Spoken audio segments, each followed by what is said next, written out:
Good morning, everyone. It's Sal, Stretford Post. How you all doing? And welcome to another episode of Breaking Dawn, guys. Hope everyone's doing good. Hope everyone's doing fine. Thank you so much for joining me this morning, everyone. Guys, look, before I start, please don't forget to subscribe to the channel.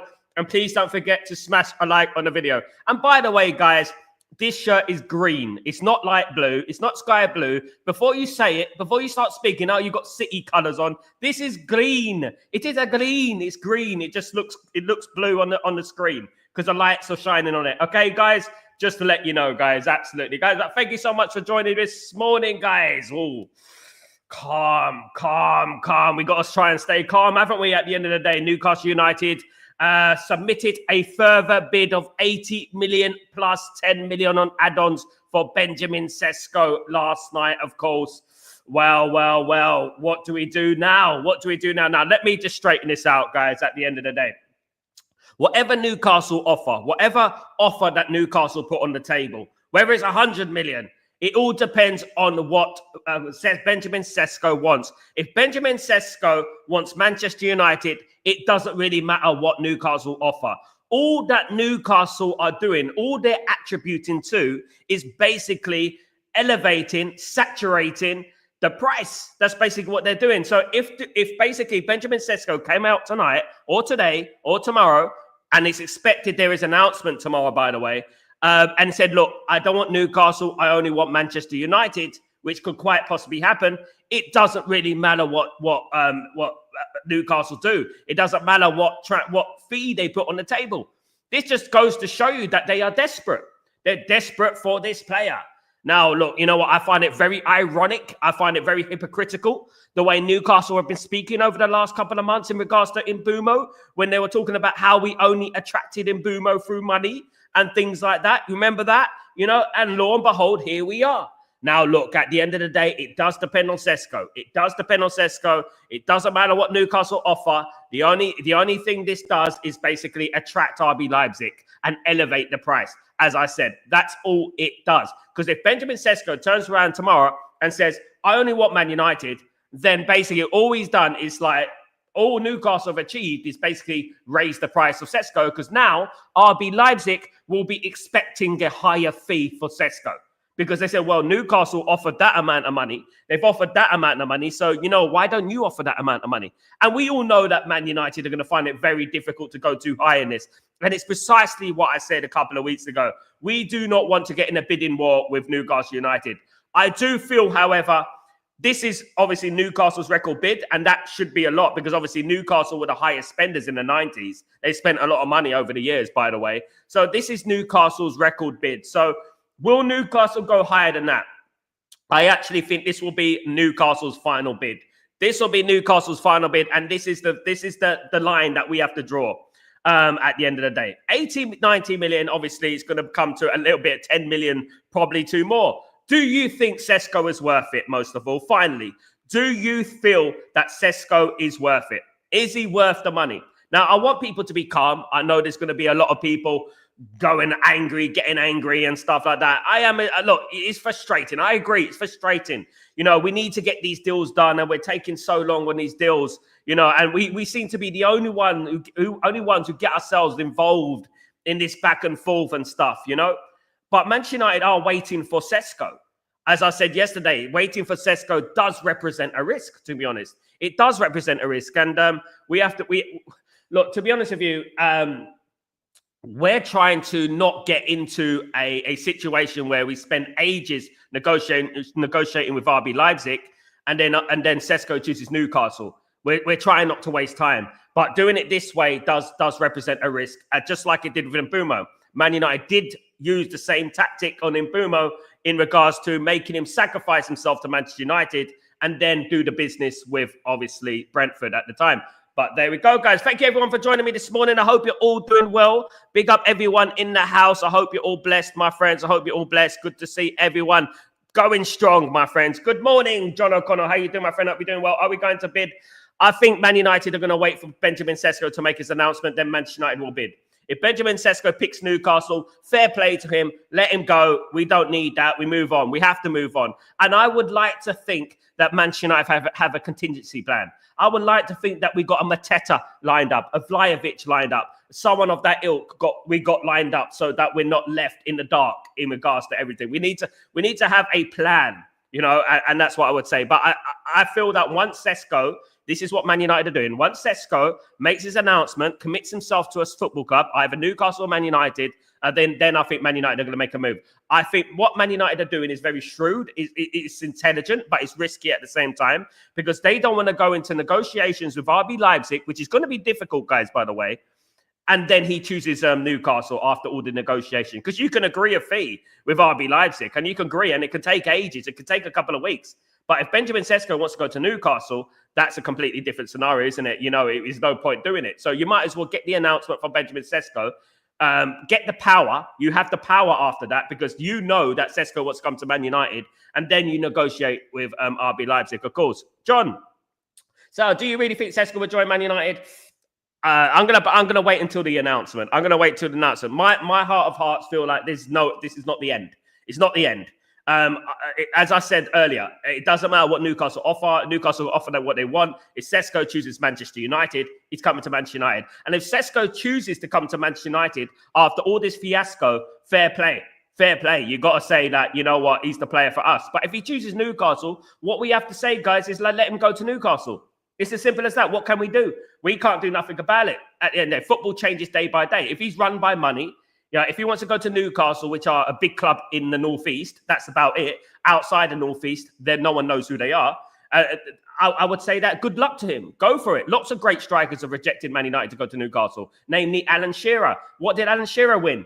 Diddly squat. At the end of the day, you know what I mean? And that's what they say. We got Ole Gunnar Solskjaer, of course. John, again, let's go on Sesko. Let's go all out on Sesko because he could get us in the Champions League when they make the money back. Absolutely. Good morning, Tyrone. How you doing, you legend? How you doing, my friend? I hope you're doing well. I hope you're good.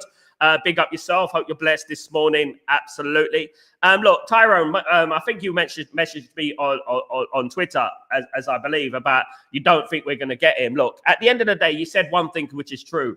You said that if he chooses Newcastle, good luck to him. And that is basically all we can do. But what I want Manchester United to have is a contingency plan. I want Man United to have a backup plan. I don't want Man United sitting there at the first game against Arsenal without a new striker. Look, it is pretty likely that Man United will not have a new striker ready for the Arsenal game. We may have a new striker in, but he won't be playing in the Arsenal game because obviously we need to figure fitness, medical, all this business. So we're going to go drag this into the last day of the preseason transfer window. We're going to drag probably the last day of August. This is going to go on. I actually feel that Man United are going to be doing business on the last day of August. So we're going to play a couple of games before we actually, sign a couple of more players. And this is disturbing. This is not good. This is not what I wanted. I wanted Manchester United to get majority of their deals done so that they can be ready to be integrated into the team. People forget, Ineos forgetting that we got Arsenal in the first game of the season.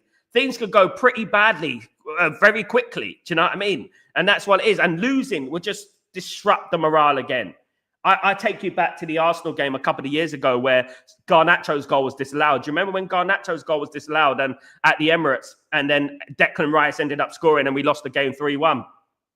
I think that disrupted and that hit Man United hard, and because it was early in the season as well, and I feel like we don't want this at the start of this season. We don't want to lose to Arsenal. Absolutely not. Because then you're already climbing. You're already coming from the depths of the sea. And that's what I would say about that. Big up, Tyrone. Good to see you, mate. Good morning, everyone. 80 million guarantees isn't much more than what we paid for in Boomer. The add-ons are irrelevant. Absolutely. Cornish Melissa, look, at the end of the day, it's relatively his market value. I would say that 70 million plus 80 million plus 10 million add-ons. I think it's a little bit more than his market value, but that is what you have in this market at the end of the day. It was never going to be his market value. You always have to add things on top of that. This is the kind of going rate. I actually feel that strikers have reduced in price. Obviously, the quality has regressed significantly in regards to strikers over the years. I mean, I remember great strikers who used to play, you know what I mean, and stuff. There's not many of them about. Sesko wouldn't even be up there back in my day. Absolutely not. But what I would say is that, look, 80 million plus 10 million add-ons, it's a lot of money. Absolutely is a lot of money. But then again, what are you going to do with Ollie Watkins? Ollie Watkins is going to go for the same. They're not going to budge Aston Villa. And now the fact that we've turned our back on Ollie Watkins and put all our eggs in the Cesco basket makes me think that, you know what, is he going to come back? Is he going to want to come to Man United, should I say? Is he going to want to come to Man United after way Man United openly, commercially spoke about Cesco's their main priority? And that's what makes me think very, very hard about the Cesco situation and the Ollie Watkins situation, because we turned our back on Ollie Watkins. We obviously turned our back on Ollie Watkins because we felt that there's something going on with the Cesco deal. We obviously feel confident that the Cesco deal was going to go ahead. And that I keep thinking, that keeps hitting my mind. Why would we turn our back on Ollie Watkins and openly, commercially commit to Benjamin Cesco? Why would we do that if we weren't confident? Wouldn't that represent a major risk? Wouldn't that be naivety? That's what I would say. I don't think Man United would openly turn their back on Ollie Watkins if they didn't feel confident that they were going to sign Benjamin Cesco. Absolutely. Big up, Held, you legend. How you doing, my brother? I hope you're well. If you were Eastern European, you would be like Salinski, goodness me, or Silinkovic. Big up. Just saying, on a serious note, what would be my walkaway price for Cesco in pounds? Not a leading question, just my walkaway price for Cesco for me, pounds. Oh, pounds is about, I think the pounds is 70 million pounds. I don't think Man United should go higher than that for Benjamin Cesco. And the reason they shouldn't go higher than that for Benjamin Cesco, the guy has got 13 goals and 33 appearances last season. He's not the finished article. So at the end of the day, I don't think he's worth 70 million pounds, which is about 85, 90 million euros. I think that's too much. I think that's about the limit that Man United should be going at. Obviously, we can't be stupid. We can't be stupid. We know that Newcastle United are owned by, obviously, Saudi Arabians, and they can go out there and they can splash the money, which they haven't done at the moment, by the way. But what I would say is that, yeah, look, about 80 million pounds is what Man United should be going for at the end of the day. And I think that is important. My biggest concern is that Man United won't get a goalkeeper. We need a goalkeeper. We need a midfielder. We need a right wing back. We need a lot of things, guys. And this obviously is becoming a little bit of a problem if we have to pay too much, because then evidently Man United won't be signing another player if we start spending ridiculous amounts of money on one striker, of course. Now the problem is Man United over the years have not invested well. We haven't got a prolific striker. I think the last prolific striker, the last proper striker that we got was it Ibrahimovic or Cavani? One of those two. And we got them too late. When we're thinking about, a striker who's actually prolific in the Premier League, we got Robin van Persie. That was the last striker that we actually got, which was prolific. And I feel like there's no substitute for a great striker. I absolutely believe that. But should Man United be spending that money on Benjamin Cesco? It's a very legitimate question. Should we be spending that amount of money on Benjamin Cesco? If he comes to Man United and he flatters to deceive and he flops, it's a risk, but life's a risk and you have to take risks at the end of the day, isn't it? Absolutely. Big up, Done and Dusted. How you doing? Hope you're well. It was just we're brought up by Sir Alex Ferguson. I hate losing, even we just have been in well, so I wouldn't like to lose to Cesco, but everyone has limits. Everyone has limits, mate. We have lost out on many players over the years. We've lost out on, obviously, Ronaldinho, Patrick Kluivert, Batistuta, all these players that we've missed out on in the past. There's been many players who have signed for other clubs, who have signed for Arsenal, for example. I remember Dennis Bergkamp before he signed for Arsenal. Man United were in for Dennis Bergkamp. I remember Man United wanted Thierry Henry when he was at Monaco. I remember these, things can, you can lose in transfer windows. You can lose. But at the end of the day, it's not about losing. It's about being smart. Because, you just say, well, you paying that money, fair play to you, and we move on. And that's what it is at the end of the day, because all they're doing is making a bigger bid than you. That's all. You know what I mean? It's like my mum is richer than your mum. My dad is richer than your dad, sort of thing. That's what it is at the end of the day. But this is precisely why, and I would bring this into the show, because this is precisely why Man United needed the full sale. Man United needed the Glazers out. Man United needed Qatar in. Man United needed debt cleared. This is exactly what we were saying, because now we're in these scenarios, where we have to penny pinch and tactically maneuver and stuff like that. Do you know what I mean? It's a bit like chess now for Man United, the transfer windows. You know what I mean? It's not like just throw the money at the player and that's it and we go forward. Of course, it's harder now for Man United to do deals. Because if Sesko, decides to go to Manchester United, decides, I want to go to Manchester United, And it went, great, fantastic. Now we're going to speak to RB Leipzig. And RB Leipzig said, well, you know what? Newcastle offered 90 million euros. Are you going to offer that as well? We're going to go, no. What we're going to do, we're going to offer 60 million. And then obviously we're going to pay you in installments. And they're going to go, no. Look, they've raised the price at the end of the day. Do you know what I mean? They've raised the price, you know, and that's what it is at the end of the day. You know, it's competitive market. It's a competitive market. And, you know, when people raise their prices, other people are inclined to raise their price. With valuation, it goes up, isn't it? When you overvalue, it's saturating. It's saturating. It's a bit like what people were saying we were doing, you know, when with Mbumo and Cunha, even though we bought Cunha on a release clause. You know, people saying that Man United are elevating the transfer market. This is what Newcastle just done. But I would say this, however, Newcastle have bid for the highest price for Cesco, in my opinion. This is the highest price for Cesco. I don't think Cesco is worth more. That is it. I think you could probably go up a bit, maybe, but this is it. This is the final bid. It's over. It's over, guys. Absolutely. UK Darren, good morning. How you doing, my friend? Kone on Cesco. It's the biggest club in the world or the biggest club in Newcastle. Exactly, mate. The biggest club in the world or the biggest club in Tyneside. That is what it is at the end of the day. And it's exactly right. Newcastle are a bit delusional.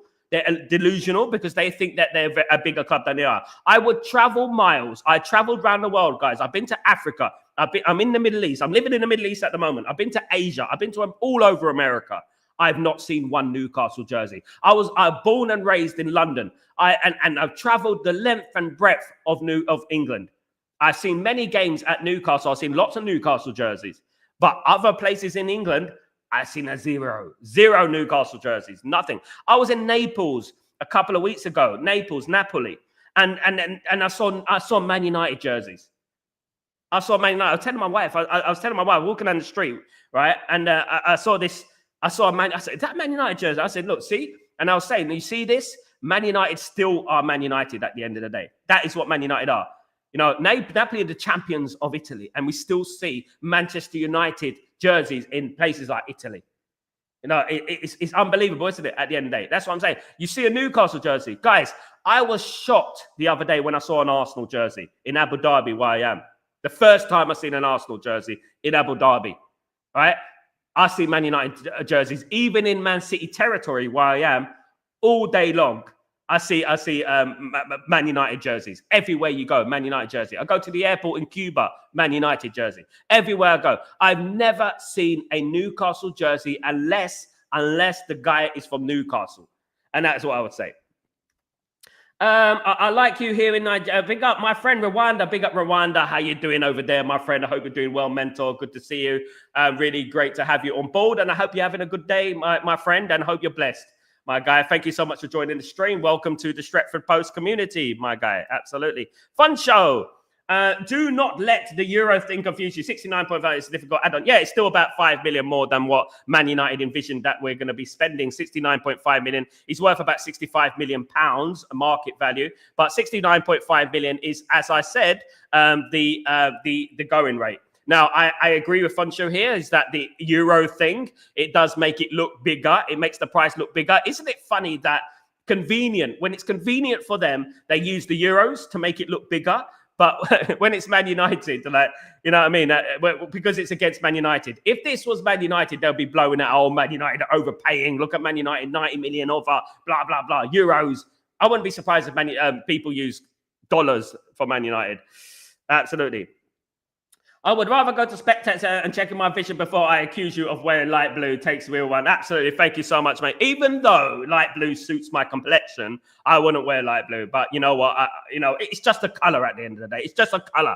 You know what I mean? Like, goodness me. Do you know what I mean? I ain't got the crest on my shirt or anything like that, for goodness sake. I'd rather go out naked and get arrested in Abu Dhabi, because you would if you have no shirt on over here. But that's what I would rather do. Absolutely not. Absolutely. Big up, Sanjay. How you doing? I hope you're doing well. Really good to see you. Mickey, good morning. Mickey, Baleba or Nana for that money first. For that money, no. Baleba it's a fan theory, mate. He's had one good season, and we want to pay that money for a player who's had one good season. Remember Ferguson for Brighton, who had one good season, and everyone was writing and raving, he's a new Rooney and all that. You've got to be careful. Let him see what he does this season. Then Man United can splash 70, 80 million on Baleba. Wharton is for me. He's done it. He's proven it in the final as well. In the FA Cup final, Wharton is that guy for me. If you want a proper player, Alex Ferguson would sign Wharton, not Baleba. Let me tell you that right now. Fun show. The plan is to elevate the price, and this is what we're exactly expecting a bidding war from us, but we won't do that. We have our card. Fun show. Look, at the end of the day, Newcastle can offer what they want. If Benjamin Sesko turns around and says, I don't want to go to Newcastle United, I want to go to Manchester United, then you know what? He hasn't got a leg. RB Leipzig don't have a leg to stand on, because then you're in the realms of, well, you know what? We have to accept the Man United offer because he's going to be unhappy, and we don't want a disgruntled player, which has obviously repercussions on the pitch and off the pitch, and there's not a good business move, of course. So obviously it does depend. And Man United are playing their cards pretty well, but it does depend on what obviously Sesko wants. I do feel I've got a little bit of a sneaky feeling that Man United believe that Sesko is going to choose Man United. I believe that they got this thing in there. I believe that there is something there. I got this feeling. I do actually feel that he's actually spoken to Man United and said, yeah, I'm going to, but he's waited biding his time and making this decision. And obviously you have to. At 22, 23 years old, this is a massive move for Benjamin Sesko, a huge move for Benjamin Sesko, you know, because this can make or break you. This is basically theoretically your peak, you know, and you have to think about 22, 23 years old. This is where I make or break myself, you know, at the end of the day. Helge. Top Reds, if we just buy Wharton, we can just get this season and Antony, Hojlund, ball knowledge. Absolutely, mate. Look, fixing that midfield is not going to fix Man United. Man United have Mainu, Casemiro, Ugarte, Bruno Fernandes, Kone, Collier.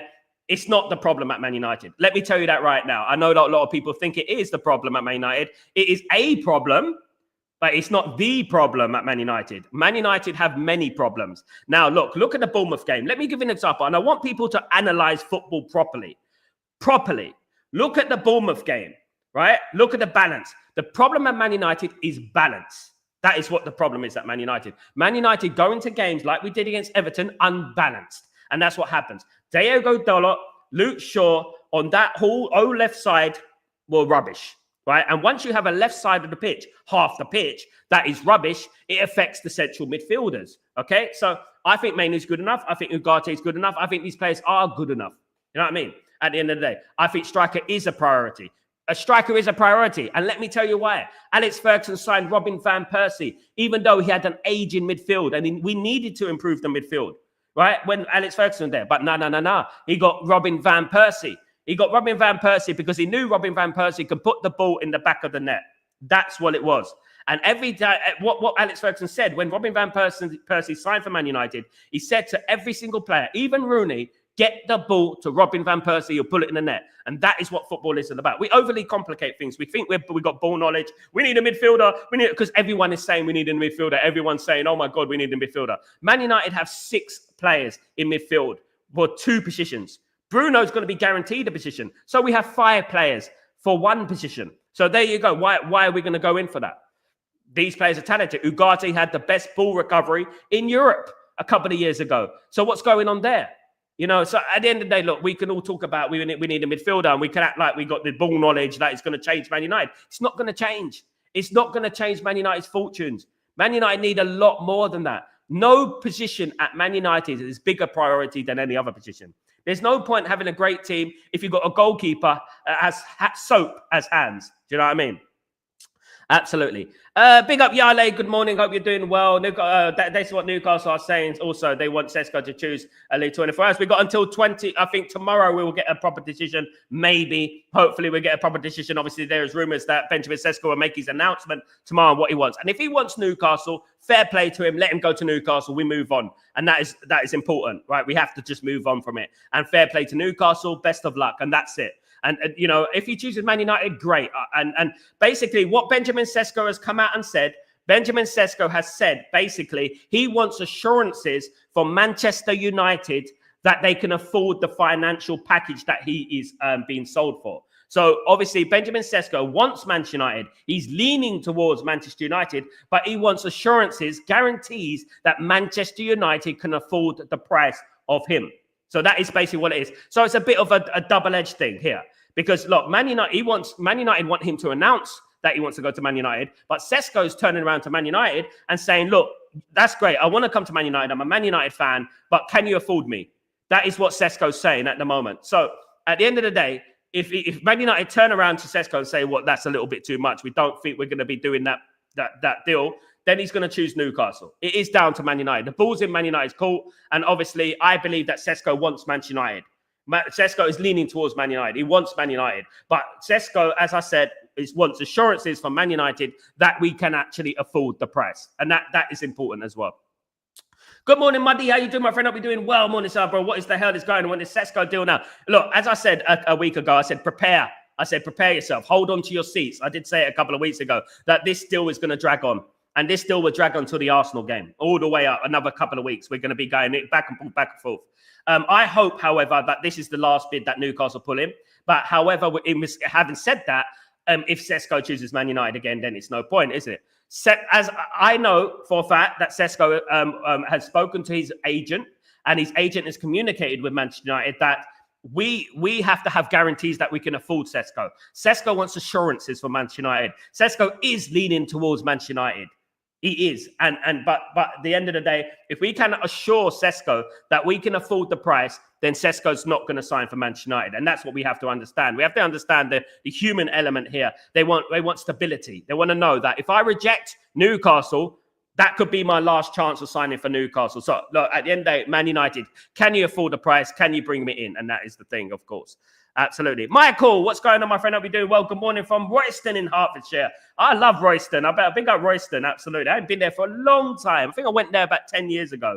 Was it? Big up Michael. Hey, Disco Mick. Big up Disco Mick. How you doing, my friend? I'll be doing well, of course. Melissa, it appears to me that Cesco isn't being helpful with this. He's not saying who he wants to play for. Leipzig are the ones benefiting. Seems indecisive. No, look, well, it is at the end of the day, Cesco is waiting for assurances. Like I said just now, Cesco's waiting for assurances from Manchester United that Manchester United can afford the fee. That is what it is. At the end of the day, if Cesco's going to come out and say that I want to go to Newcastle. Look, for example, let me give you an example. If Cesco comes out tomorrow and says, I want to go to Manchester United, right? I want to go to Manchester United. Manchester United is my club. I don't want to go to Newcastle. I reject Newcastle. It's only Manchester United. And then Man United go, great, fantastic, and go to RB Leipzig and say, right, Cesco wants to come to Man United. What's your price? 90 million euros. Oh, we can't afford that. Then what happens to Cesco?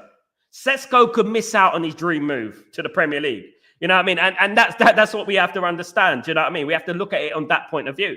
Cesco coming out and opening, I commit myself to Man United, and then Man United can't afford the fee. That's a big issue, isn't it? So this is what Cesco's looking for. Cesco's looking for assurances from Manchester United that we can actually afford the fee. Because let's be honest, people know, people watch football, people got eyes, they got ears. They've seen how Man United have been acting in this transfer window. They've seen how we acted with Mbeumo. They saw how long it took. It took 50 days to sign Mbeumo, didn't it? You know what I mean? At the end of the day. Personally, I won't spend 80 million on a player. Big up, Chow. Hope you're doing well. Morning, Uncle. How you doing? Can we get Cesco deal done? Newcastle, not a Fred for United.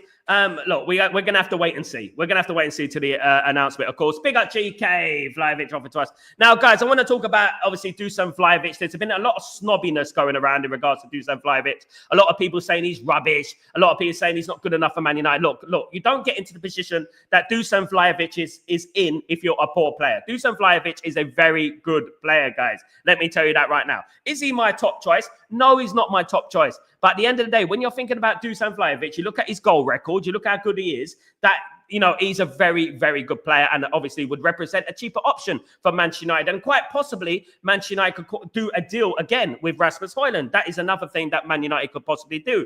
Now, Vlahovic has been offered to Manchester United. Should we turn our nose up it? If we don't get Sesko through the door, should we turn our nose up at Dusan Vlahovic? No, I don't think we should. I don't think we should turn our nose up at anyone. We're not in a position to be doing that. Vlahovic is a good player. The only concern I have with Dusan Vlahovic, obviously, is injuries. He's had a few injuries in his career, and that is the problem that I have with Dusan Vlahovic. But you know what? I like Dusan Vlahovic. I think he's a good player, could put the ball in the back of the net, which basically is what we need. You know, especially playing in front of Mbeumo and Cunha, I can see any striker sign for us scoring goals. I really could. Obviously, Look, I would go after Mateta. That's my guy. I want Mateta. I think he will be fantastic at Man United. But unfortunately, it doesn't look like Man United made any headwind in regards to that. Absolutely. Big up. But then again, look what I would say is that Vlahovic is big on Man United's radar. He is a player that Man United are aware of. And obviously with Vlahovic, Man United, obviously we spoke about a month ago or 2 months ago in regards to obviously Luiz, and we spoke about Vlahovic. How Man United could quite possibly do quite a deal with them. Sancho and Rasmus is 2 deals that Man United could possibly do. Can Man United kill 2 birds with 1 stone? Can they get Luiz? Can they get him? And can they get Vlahovic? 2 players out, 2 players in. Man United could do that. Why don't we do that? That wouldn't be bad, would it? At the end of the day, you get a midfielder and you get a striker. That obviously we spoke about quite a while ago, and it's a proposition that Juventus have brought up. Juventus need to cut down their wage bill. Obviously, Juventus are waiting for Timothy Weah to leave the football club. He's left the football club, of course. So obviously they're ready to do business, of course. Serious question, by the way. I've always loved Bruno, but he is not and will never be a number 8. We had unlimited funds. If there was a one centre midfielder in the world would work in a pivot with. Sadly, I don't think so. Look, at the end of the day, I spoke about this the other day, Harold. You make a very good question. You make a very good argument here. I spoke the other day. Someone said that the midfielder next to Bruno needs to improve to work with Bruno. I don't think that's right. I think Bruno needs to improve to work with the midfielder because Bruno is not a midfielder.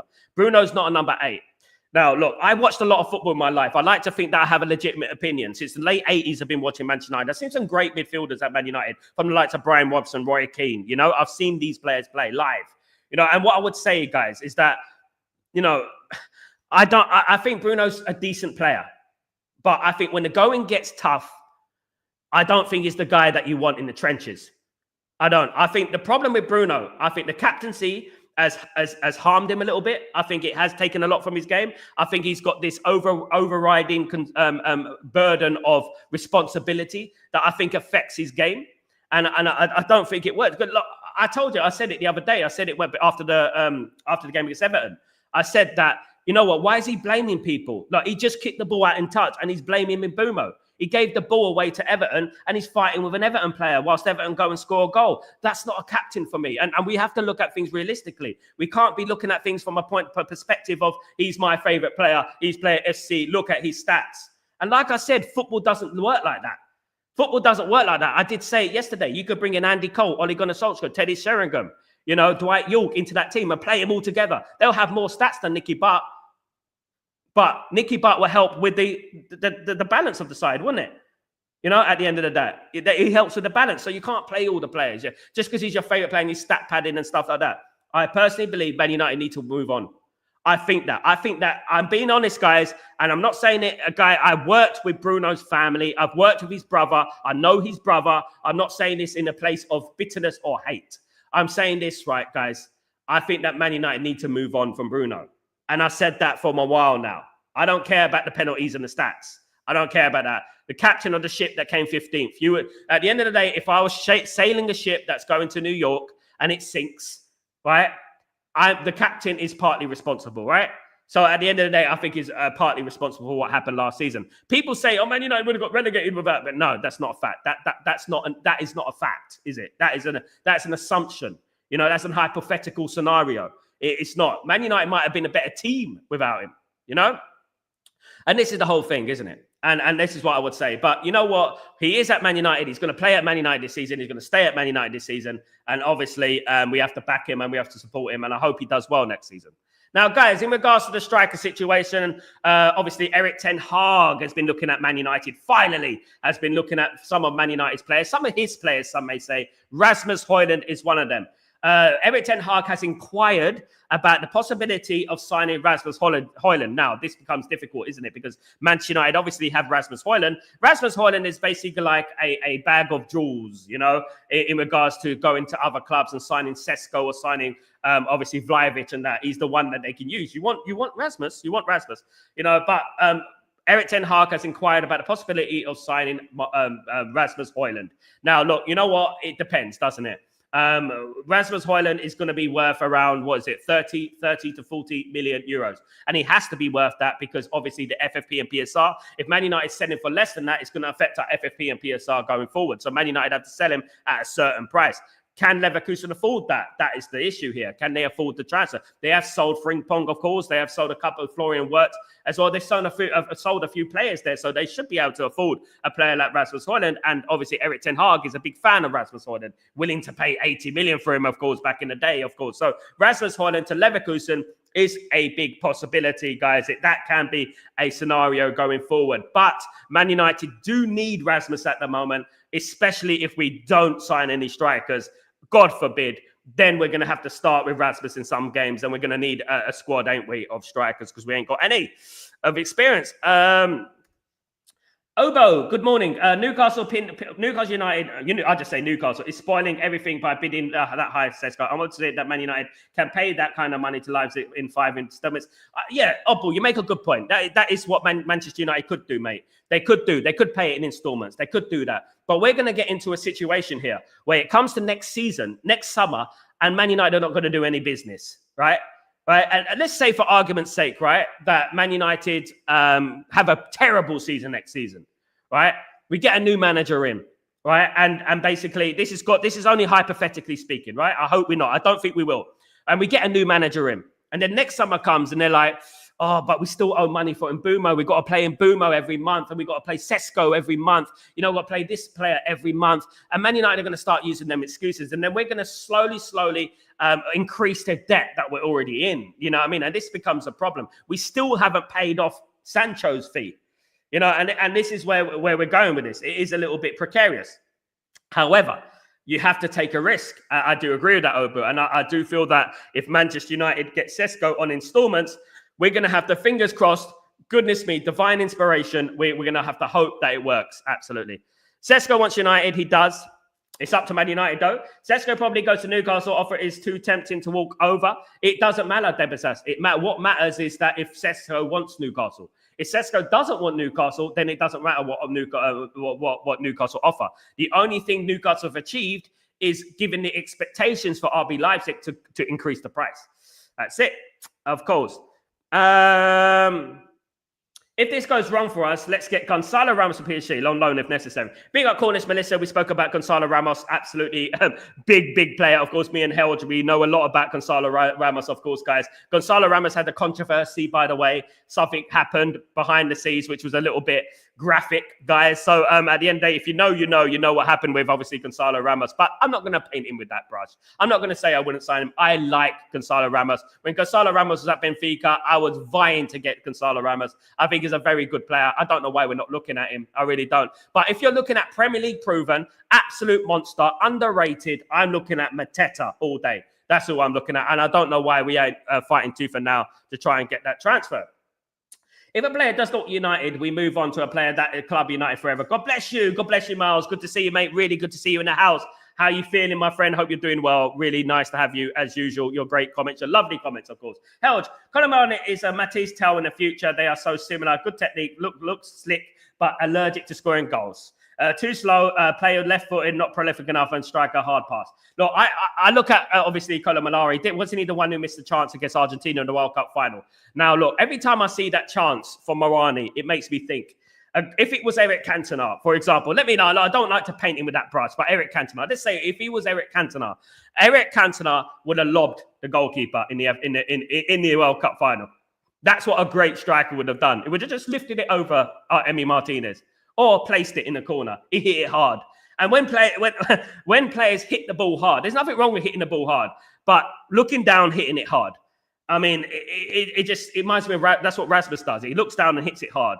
And there are players like Dennis Bergkamp, players of that ilk, who used to get the ball and used to finesse the ball into the corner and stuff like that. Do you know what I mean? He used to finesse it. Look at Cole Palmer. Look at him against, the World Cup final. The World Cup final against PSG. Look how he placed that ball into the corner of the net. Class, right? Class. Place it into the back of the net. Great players don't have to hit the ball hard. You know what I mean? At the end of the day, they place it in there. And I feel like he hits the ball hard. He's not prolific. Again, we are looking for prolificity. We're looking for prolific striker. We're looking for someone to put the ball in the back of the net. Someone who's proven to put the ball in the back of the net, at the end of the day. And that's what I would say. Yeah, we do. Because, Yale, the reason they're doing this is because if Man United go into negotiations, for example, with RB Leipzig, and we accept a fee with RB Leipzig and take weeks to agree a fee, and then we turn around to Sesko, he goes, well, I don't really want to go to Man United. We've wasted a lot of time, isn't it, at the end of the day? Okerson, I'm seeing United trying to make the deal more beneficial, maybe 5 years installments. Yes, Oxen, that is the way Man United are going forward. Man United are doing the installment plan at the end of the day. We're acting like basically a bank. Jamie, good morning. How are you doing? Newcastle not paying installments. These pay for a fee up front. There will be money now. We're saying it off us. Look, Jamie, what I would say is that it doesn't matter. It depends on what Sesko wants. If Sesko doesn't want to go to Newcastle United, then boo-hoo to RB Leipzig. They're not going to get that money at the end of the day. But if Sesko wants to go to Newcastle United, what can we do? He goes to Newcastle United. Best of luck to him. Great strikers assigned to Newcastle in the past. Faustino Asprilla, Alan Shearer, Les Ferdinand. They've all gone there. One diddly squat. It doesn't really matter, does it, at the end of the day? I guarantee you, if you had the choice, if Ferdinand could turn around right now and Alan Shearer could turn around right now, in their heart of hearts, and they say, if I could make a decision to go to Man United or Newcastle, what would I do? They'll go to Man United, trust me. Especially won a treble. Jacob the Walker, good morning. How are you doing, my friend? Hope you're doing well. Good to see you. Mark, morning, Devils. Good morning, Mark. How you doing, fella? Hope you're doing well. Good to see you, of course. Good to see everyone in the house. Sammy Aguilar could be a good batter. Now, that business. This is true. Man United shouldn't put all their eggs in one basket. And this is why I feel that Man United are confident in signing Cesco, because there are strikers out there around the world, including Samu, of course, who plays for Porto. Very good player, very good striker, prolifically better than Cesco, prolifically last season. Of course, we played against Samu Agahawa last season, of course, the 3-3 draw. Did he score against us? He did score against us, of course. A good player, and striker that Man United should be looking at. A prolific striker, a good striker. At the moment, we're looking at Rasmus Hojlund. We got Rasmus Hojlund, right? Rasmus Hojlund, in his fairness, has been brought into this football team, in a toxic environment and tasked with scoring lots of goals for Man United without supply. And that is obviously a big thing. He's a young player and stuff like that, and it has affected him. He's never been prolific, Rasmus Hojlund, by the way. Even at Atalanta, I think he scored 10 goals or something like that. Even for Denmark, he's not prolific. So what we have to understand is this, right? Man United need a prolific striker, a guy who could put the ball into the back of the net. And there is not going to be a huge difference between Sesko, Agahawa, Mateta, or Gonzalo Ramos. There's not going to be a huge difference. The overriding similarities between them all is that they all put the ball in the back of the net. And that is what Man United need. Someone who could put the ball in the back of the net prolifically and have proven to put the ball in the back of the net prolifically, of course. Helge, people say the striker market is poor. I don't think so. I just don't think that they know where to look. It is poor, Helge. I'll be honest with you, mate. It's poor compared to what it was. What it was in the 90s, there were strikers everywhere. I can give you examples. Coventry had Dion Dublin. Southampton had Matt Letizia. Tottenham had Jurgen Klinsmann. You can go on and on. You can say every single day. Newcastle had Alan Shearer. Liverpool had Stan Collymore and Robbie Fowler. Leeds United had, who did they have? They had Alan Smith and obviously Brian Dean and players like that. Great striker. Great strikers in the past. Everton had Duncan Ferguson. We could go on and on. They were great strikers. And I'm just mentioning off the cuff here. I'm not talking about Roberto Baggio, Alessandro Del Piero, David Trezeguet. I'm not talking about these strikers. Do you know what I mean? I'm not talking about Gabriel Batistuta and players. I can tell you, nowadays, tell me strikers around the world right now that come off the cuff that has proven to score lots of goals. There's a few that score goals, but there's not many of that ilk. Do you know what I mean? And that's what I'm saying. There's not many strikers out there now. The market is poor for strikers right now. There is some strikers, but lately there's no gunmen. There's no gunmen that you can turn around now and say, he's the guy. He's the guy.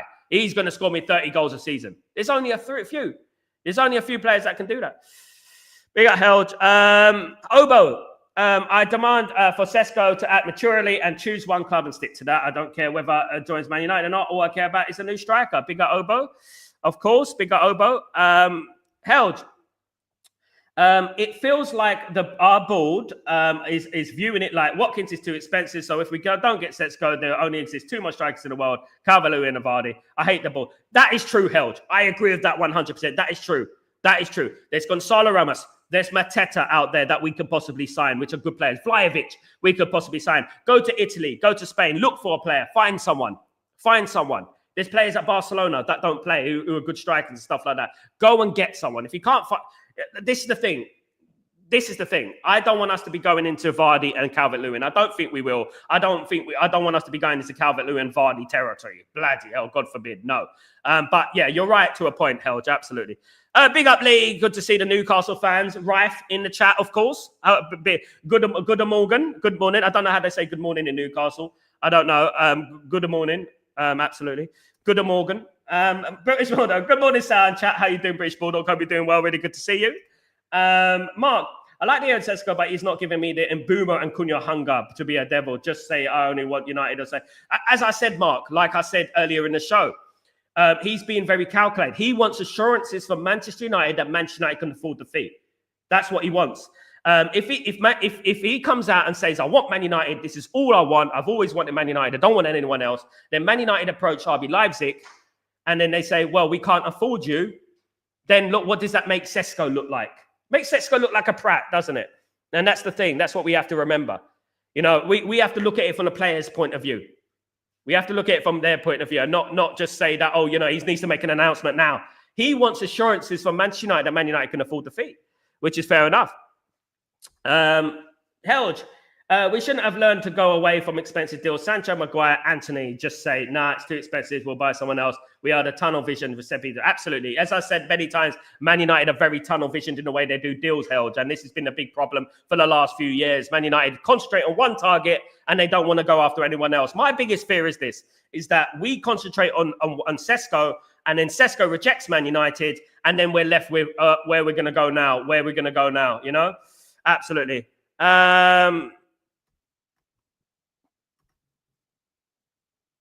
Good morning, everyone. Good morning. Even with the addition of Cunha and Mbuma, I still believe Rasmus will never improve. How many times has he been fed with clear? I mean, I have to say, Obo, I look at characteristics. I look at his gameplay, overall play. He tries very hard. He's always fit. I just feel like there's something there that could, you know, it happens with footballers. It happens. It just doesn't work out. It just doesn't work out. I think, was it Ruben Amorim said it yesterday about Garnacho, day before yesterday, he said it about Garnacho, that sometimes it just doesn't work out. And I think we're getting into this territory with Rasmus Hojlund. Manchester United might not be the club for him. Another club, he might be a great player somewhere else. He might go to Leverkusen and absolutely tear it up. That might be his level. He might be there. But for at Man United at the moment, you have to understand that sometimes you have to look at it and be honest with yourself and say, look, it's just not working out, mate. You know, he is 22. It can change, of course. People develop in different times and stuff.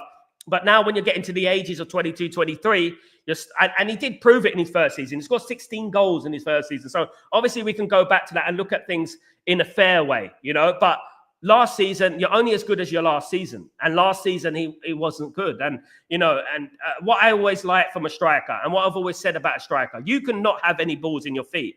People might not pass the ball to you. But what great strikers do, like Ruud van Nistelrooy used to do, get that ball from midfield and take the entire team on and bury it in a corner, or Andy Cole used to do when he used to do scissor kicks from 35 yards. What you have to do as a striker, if you want to prove yourself as a striker, if you want to show yourself as a striker that you are good enough for Manchester United, do something special. Do something special. Make something happen out of nothing. For example, do a scissor kick something from 40 yards in the top corner. When has Rasmus done that? When has he done that? You know, and that's what I would say. Make something happen to you. Help us to help you. And that's what I would say. Some players might not believe in you. They might not want to pass the ball to you. But you show them that you have the ability. You show them that, yeah, I have got the ability. I am going to score goals. And watch me. I'm going to do it myself. You know what I mean? And I by the way, guys, I spoke to Rasmus Hojlund on Instagram once. And I told him, mate, you got to be greedy. You got to score goals. You got to try and shoot sometimes, even if it's from 35 yards, you know, at the end of the day. And I don't know nothing. I'm not a striker. I know that. But obviously, he did appreciate it. And what I would say is that, you know what? I like the guy. He's a great guy. I would say that. And what I would, you know, but we have to understand that you know what, Man United are no charity, and we have to understand that Man United need to move up that table. You know, we came 15th last season. We can't be like, you know, relying on people now. We have to say, you've got to do it now, mate. You've got to start scoring some goals. You know what I mean? Because Man United need goals. Minus goal difference 2 years in a row. It's not good enough, is it, at the end of the day? Of course. Big up Marky Mark for the super chat, you absolute legend. Thank you so much, my guy. You're really kind, and your generosity has no bounds. You absolute legends. Morning, Sal, in the community. How are you, my friend? I'm very well. Good to see you, mate. Everyone relax. Still special club clause. Absolutely. Let's not forget about the special club clause, but guys, Benjamin Sesko has a special club clause, which basically means Man United can put in an offer for Benjamin Sesko, and Newcastle United are obliged. They have to accept it. They have to accept it because it is a special club. Unfortunately for Newcastle, which is the reason they're throwing money at this deal, they're not a special club. Sadly, I know you're not a special club, mate. Not yet. I'm sorry, but you're not. So Manchester United are deemed a special club, right? Which is why the likes of Donnarumma wouldn't mind signing for Man United, even now. You know? We are a special club. Absolutely spot on.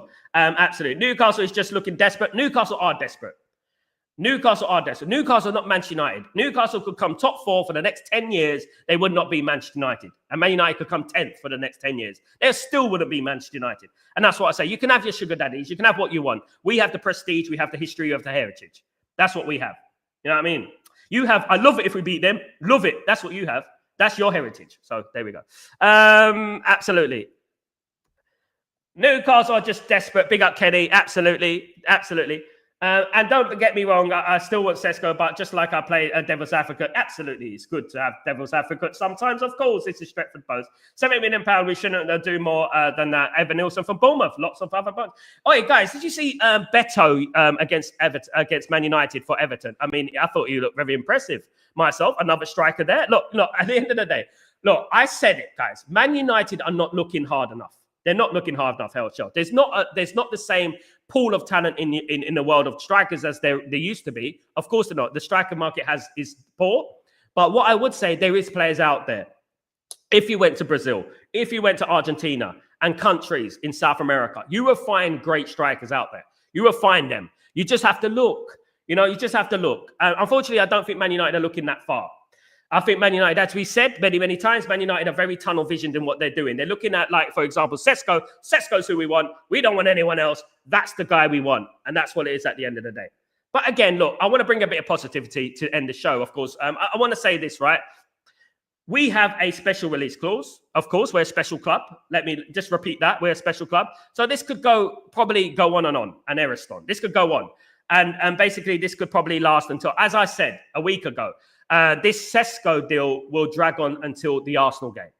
It will drag on until the Arsenal game. Now, what's going to put the cat amongst the pigeons here is if Sesko turns around tomorrow and says, I don't want Newcastle, I want Manchester United. You know, Christopher Vell is close to, obviously, Benjamin Sesko. They know each other very well. But in football, what we have to understand is that football doesn't deal with absolutes, of course. As I said, Newcastle signed great strikers in the past. Faustino Asprilla, Alan Shearer, Les Ferdinand, players like that. They signed great strikers in the past. They've actually beaten Man United strikers in the past. We're no stranger to that. But at the end of the day, I would thank Newcastle for signing Alan Shearer, because at the end of the day, we got Ole Gunnar Solskjaer and we won a treble. And that's what I would say about that at the end of the day. So thank you, Newcastle. Thank you very much. And also, Newcastle lost to Erik ten Hag in a League Cup final, by the way, but just to repel that. But anyway, but let's just say this, right?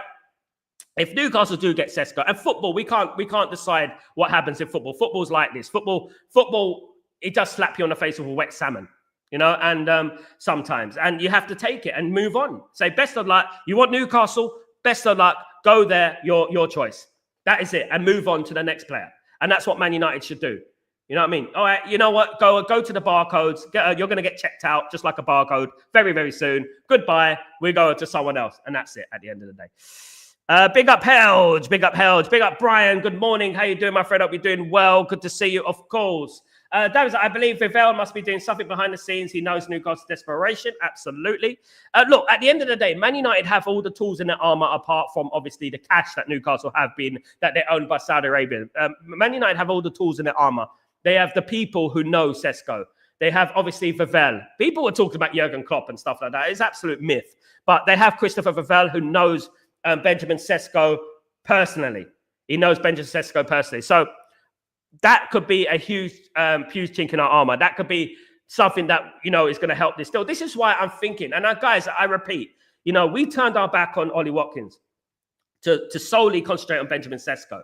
There must be something in it. There must be some kind of feeling that we are positive that we're going to sign. So someone must have said something. If I was a fly on the wall, I would know. But someone must have said something that gives our entourage big confidence in signing Benjamin Sesko, of course. Absolutely.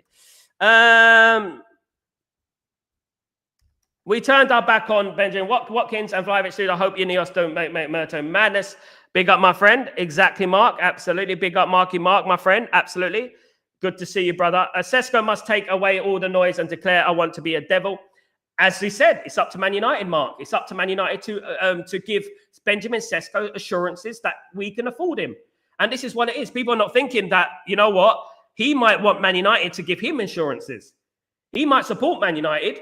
Again, he might support Man United, but Man United might not be able to afford Sesko. So Sesko's turn around to Man United. This is how much they're gonna ask from you. Can you afford that? And that's what's going on at the moment. You know, because Man United, as I said it, I think a couple of times now, that Sesko could come out and say, I want Man United. Man United's a club for me. I'm a Man United supporter. I've always wanted Man United. And then Man United go to say great, and then go to RB Leipzig, and RB Leipzig said, yeah, but it's going to cost you 90 million euros. And Man United turn around and say, oh, we'll pay you 70 million in installments. You know, then it makes Benjamin Sesko look like a prat, doesn't it? At the end of the day, does it? That's what I would say, guys. Absolutely. Big up, Lemons plus Mitrovic, Mateta, Vlahovic, Elverson, Owadea, Sesko, 100%. Onana needs to get binned. Helge, you know what? This is what we've been talking about. I'm a big fan of Mitrovic. I know he's 30, but I'm a big fan of Mitrovic, and Mitrovic can go for a cheaper price. There are strikers like that. Mateta, Vlahovic, Ivan Nilsson, players all around. Where did Bournemouth find Ivan Nilsson? For example, where did Bournemouth find Ivan Nilsson? My opinion is this, right? And I've said it a number of times on the show. Man United, if they can't get Mateta, they should go after a Mitrovic. Mitrovic will be a good stopgap. He could score goals for Man United. I remember Mitrovic at Fulham. He was an absolute nightmare. It reminds me of Tevez a little bit. Man United could quite possibly go after these deals. But why are Man United not going after these deals? I think the reason Man United are not going after these deals is because Man United are looking for shirt sellers. Right now, Man United are looking for shirt sellers. Sesko will sell shirts. I doubt it that Man United, that if we sign a Mitrovic, people are going to buy shirts with Mitrovic on the back. I think if they sign Sesko, they're going, especially with the new kit being released this month, you know, they're going to say, yeah, Sesko. Everyone's going to buy the Sesko shirt. That's what they're looking for. Unfortunately, we're owned by people who only concentrate on the business side of things rather than the footballing side of things. Good morning, Lee, by the way. Good to see you anyway. Good to have lots of banter in here, by the way, Lee. Good to see fans of other clubs in the stream. It's good to have, of course, guys. Mentor, good to see you, mate. Hope you're doing well. Miranda, I prefer either Mateta or Lookman to Man United. When Lookman comes to United, Cunha as a striker, Lookman at 10 and Buma number 10, Bruno as number 8, and someone like a Baleba. I think Lookman's leaving Menta to go to someone else. I'm not sure he's going to. I think he's linked to another club. I haven't really looked into it, but I think Lookman looks to be going to someone else at the moment. He's a good player. Big up Jamie. Good to see Jamie. Big up yourself. Big up everyone. If Newcastle pay 100 million, can't turn around and say Isaac for 135 million, is Newcastle really losing? It depends if Liverpool pay the money. Good morning, Sal. If he chooses United and if Lazy asks the same as Newcastle, what will we do? Probably an installment plan. We probably get out the books and the credit report, and that's what we probably do. Absolutely. Gio, what's going on, my friend? Hope you're doing well. Good to see you. Good morning, Sal. Good morning, chat. Hope we get the Sesko guy, but I am still dealing with the Rasmus PTSD. Big up, Jody. Yeah, look, the Rasmus thing is going to be a problem. Let me reassure you with something. Sesko has almost one in 2 goals per game in his career. Rasmus doesn't even come close to that. Rasmus had 10 goals at Atlanta. He's a completely different player. Sesko has proven to score goals, and he scored some fantastic goals, by the way. He's shown that he has talent, guys. Absolutely. Guys, I want to thank everyone. For joining the stream today, of course. Absolute legends in the chat. Big up everyone who continues to support the channel. Don't forget, you can become a member, guys. You can become a member. And also, don't forget to put your notifications on, because when I do go live, you will know about it. Of course, there's lots of things going on at the moment. There is lots of things going on at the moment, and you never know what's going to happen, guys. Let me just read this tweet. just checking if there's any news before I go offline. Because you know what? Once I was on stream in the morning, and there was a here we go. I remember it, and I don't do it. I don't go offline willy nilly now, guys. I don't, and I actually look, guys. But anyway, guys, thank you so much for joining me. You absolute legend. I will be back later on for Chatterbox. Don't forget to join me for that. Don't forget to put your notifications on. And don't forget to subscribe to the channel, guys, and smash a like, guys. Really appreciate every one of you. Thank you, everyone who's supporting the channel and those people sending super chats and stuff. You really, really appreciate you. Absolute legends. Guys, I'm Sal Warner. This is Breaking Dawn, and I'll see you later. If nothing else breaks, of course, you never know. A miracle could happen. Something might happen, guys. But take it easy, guys, and have a great day. I'll see you soon. Peace.